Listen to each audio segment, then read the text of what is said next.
Hey everybody, welcome to your crash course for parents on how to take care of your child's betta fish. Betta fish are great. They're very beautiful fish. They live solo. They're best living solo. Siamese fighting fish, they're also known as. I just got a new one, Bruce. Unfortunately, our previous fish, Taco, passed away a couple of days ago, so Bruce is new. He is a male, and he's a little more shy than Taco. They all have their own personalities, but I wanted to get right into it and provide this video as kind of a compliment to the blog post, which tells you everything that you're going to need to take care of a betta fish. They're very easy to care for. You know, they only need food once or twice a day, just a pinch of fish food. It takes about 20 minutes on the weekends to clean their tank, and I will get into the gear necessary to doing that. But this is a really nice 5-gallon tank, which is plenty of space for a single betta fish by Accompanying, a company I've grown to really like for their products. They sell filter replacement cartridges, which go right up here. You change that out once a month. You can see that I have a thermometer, and bettas do best when the temperature is around 80 degrees, and so I keep it set around there. You can see I've got some nice decor. Betta fish live in very shallow water in the wild, in puddles, things like that. And they're used to the heat, of course.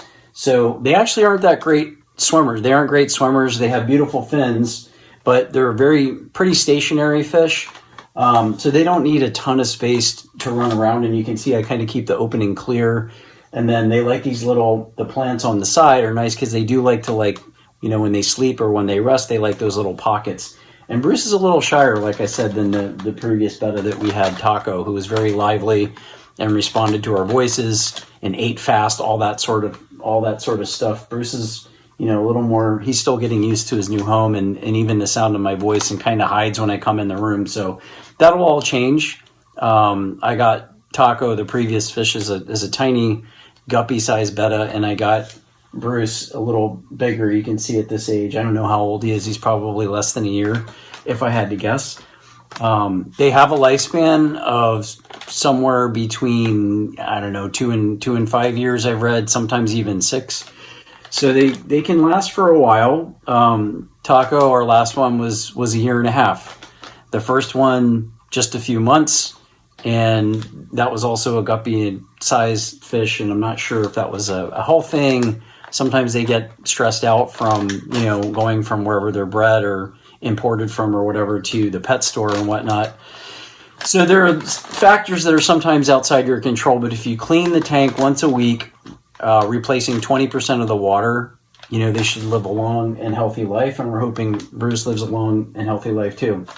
Now, to get into the gear you're going to need, like I said, I covered the filter replacement cartridges. This is very important.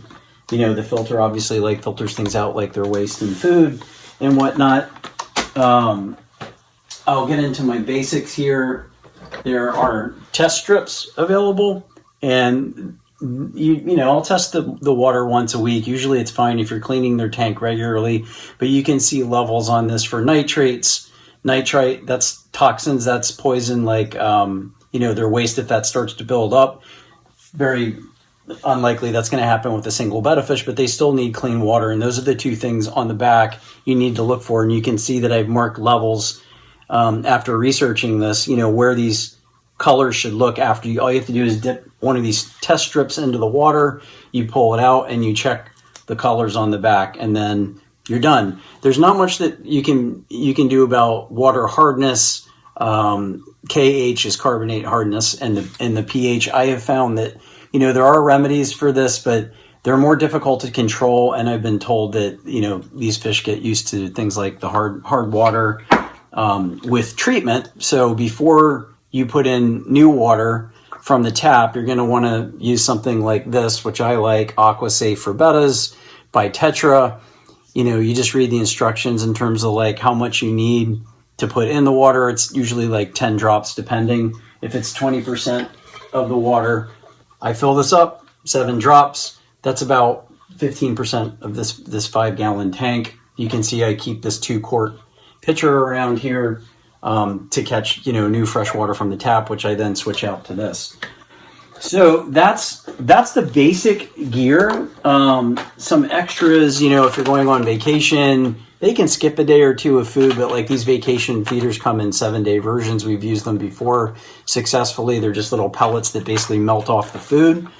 And then there is just to have on hand in case of emergency. This is Lifeguard all-in-one treatment. It's in case your fish, gets something that's bacterial, fungal, viral, and parasitic, and you'll know if and when something's wrong. They just start to get pretty lethargic and lay at the bottom of the tank, which is unfortunately what had happened to Taco, our last fish, before she succumbed to something that I could not see and that could not be diagnosed. So mystery things do pop up. Things like this are something to try if the fish is getting ill. Obviously, if it's something that's visible, like the dropsy, which raises their scales on their fins, you treat that with a more specific treatment. This is more of a kind of all-in-one sort of treatment for any problems that might come up. A couple of other pieces of gear that I might not have covered in the blog post include a toothbrush. I think I did mention this actually, but like this is the handiest tool that I probably have for those weekly cleanings, because brown algae, which is harmless, and actually like you want good bacteria in the water for the Betta. That's part of why you don't want to change out the water completely 100% every week, or frequently. You want to keep the majority of the water and cycle out 20% or so a week. So I use the toothbrush to brush off some harmless brown algae, which collects and gathers sometimes. Depends on the heat, depends on your lighting, it depends on other factors. Do you have real plants in there? I have all plastic plants, which I feel are easy to take care of and obviously very durable. But the toothbrush is really handy for those quick sort of scrubbings around. I did want to also cover white vinegar, which is obviously non-toxic. There are no chemicals. You just put a little splash in some water if you want to keep the outside of the tank clean. This is great. Just simple distilled white vinegar is great. And then getting to the cleaning bucket that I have, I keep a bucket and I use a siphon, and I have a link to something like this. You can get these on Amazon. They're like $10, but they are great for just simply vacuuming out the water. You just stick the bottom at the bottom of the tank to grab the food and waste and things like that. You squeeze this end, right? And then what happens is, as long as this end is higher, the water comes rushing into the bucket that you can then empty into the sink or the toilet, whatever floats your boat there. And then, having a nice handy scrubbing brush, again, if it's like a bigger patch of algae, you can just take something like this and scrub it off. And you can see that my tools are still wet from the weekend cleaning here. And then just a basic rag. You're going to get water here and there. It's inevitable when you do cleanings and things like that. So a couple more things I'll share with you that are also in the post. I like to have something like this handy, just to all you have to do is dip it into the surface of the water and it scoops the fish right up. I find this is a little more gentle than using a net, but again, it depends on your preference. There's really no sort of hard science on what might be more stressful or less, but it seems like a gentle way to collect. And of course, you can use it for switching out some water or catching some water from your tap to put in there.